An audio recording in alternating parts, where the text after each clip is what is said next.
Geraldo Rivera is an American journalist, attorney, author, and political commentator who worked at the Fox News Channel from 2001 to 2023.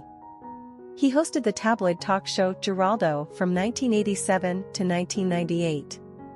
He gained publicity with the live 1986 TV special The Mystery of Al Capone's Vaults. Born July 4, 1943, age 80 years, Mount Sinai, Beth Israel, New York, United States. Spouse, Erica Michelle Levy, M. 2003, more. Children, Simone Cruikshank Rivera, Solita Liliana Rivera, Gabriel Miguel Rivera, Isabella Holmes Rivera, Cruz Grant Rivera. Education, Brooklyn Law School, 1969, more. Parents, Cruz Rivera, Lillian Friedman. Siblings, Craig Rivera, Irene Rivera, Sharon Rivera, Wilfredo Rivera. Geraldo Rivera, net worth $20 million. Early life. Rivera was born at Beth Israel Medical Center in New York City, New York, the son of Lillian née Friedman, October 16, 1924 to June 3, 2018, and Cruz Allen Rivera, October 1, 1915, November 1987, a restaurant worker and taxi cab driver respectively. He is of Gallego-Spanish ancestry through his father, who was from Puerto Rico. His mother was Ashkenazi Jewish, while his father was Roman Catholic. Rivera was raised mostly Jewish and had a bar mitzvah ceremony. He grew up in Brooklyn and West Babylon, New York, where he attended West Babylon High School.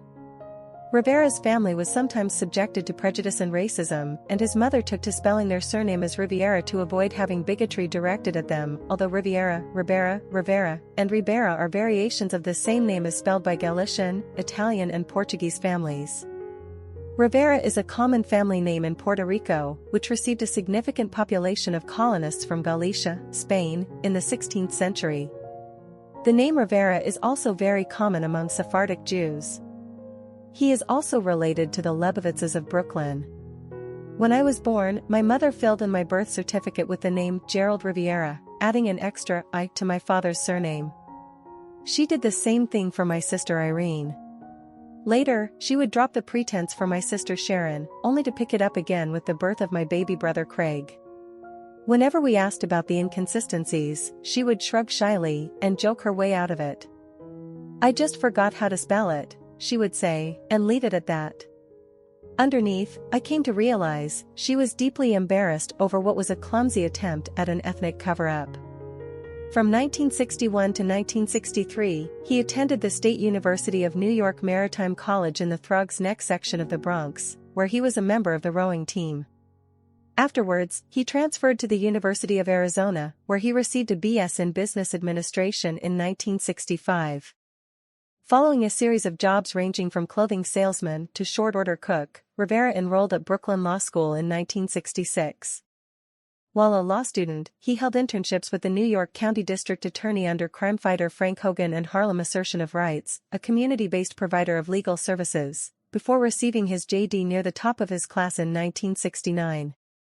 He then held a Reginald Heber Smith Fellowship in Poverty Law at the University of Pennsylvania Law School in the summer of 1969 before being admitted to the New York State Bar later that year. After working with such organizations as the Lower Manhattan-based Community Action for Legal Services and the National Lawyers Guild, Rivera became a frequent attorney for the East Harlem-based New York City chapter of the Young Lords, a Puerto Rican activist group, eventually precipitating his entry into private practice. This work attracted the attention of WABC TV News director Al Primo when Rivera was interviewed about the group's occupation of a neighborhood church in 1969. Primo offered Rivera a job as a reporter but was unhappy with the first name, Gerald, as he wanted something more identifiably Latino, so they agreed to go with the pronunciation used by the Puerto Rican side of Rivera's family, Geraldo. Due to his dearth of journalistic experience, ABC arranged for Rivera to study introductory broadcast journalism under Fred Friendly and the Ford Foundation-funded summer program in journalism for members of minority groups at the Columbia University Graduate School of Journalism in 1970. Career. Early stages. Rivera was hired by WABC TV in 1970 as a reporter for Eyewitness News. In 1972, he garnered national attention and won a Peabody Award for his report on the neglect and abuse of patients with intellectual disabilities at Staten Island's Willowbrook State School and Rockland County's Letchworth Village, and he began to appear on ABC national programs such as 2020 and Nightline upon their launches in 1978 and 1979 respectively. After John Lennon watched Rivera's report on the patients at Willowbrook, he and Rivera put on a benefit concert called 1-to-1 on August 30, 1972, at Madison Square Garden in New York City, which Yoko Ono released posthumously in 1986, as Live in New York City.